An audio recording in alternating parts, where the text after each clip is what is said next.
explanation is always going to the term mythology.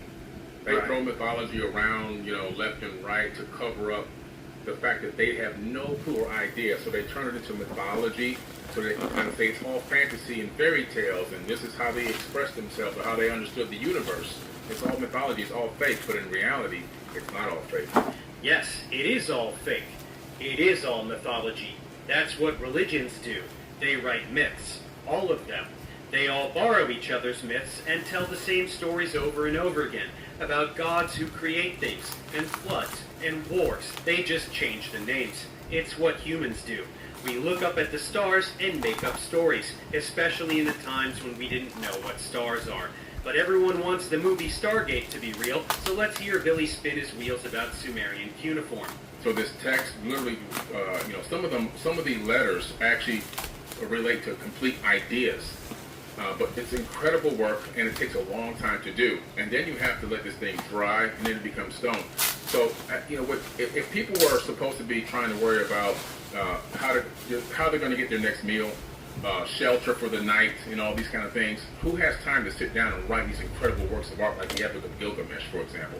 Where they're going to get shelter for the night? He's talking about Sumerians and pretending they were hunter-gatherers. Sumerians lived in giant cities. Ur, Lagash, Kish, Uruk. These cities had huge palaces and defensive walls. They housed tens of thousands of people. Why the hell would the scribes who were writing cuneiform need to look for a meal or a place to sleep? They're scribes. That is literally their only job. They lived in palaces or temples. This idiot has no clue what Sumer was.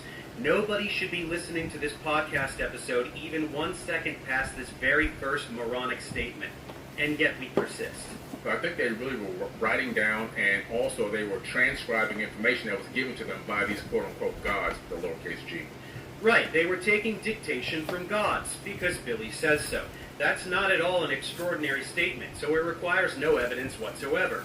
The Epic of Gilgamesh was dictation from gods, a very obvious myth about kings and heroes and adventures, just like any other myth from any other civilization, which holds no transcendent or relevant information about anything, has to be dictation from gods, because reasons. So when you're reading things like the Epic of Gilgamesh, the Epic of Gilgamesh, for people who don't know, is one of the oldest versions of a lot of the stories that you hear in the Bible. Very, very similar to them. They seem to be.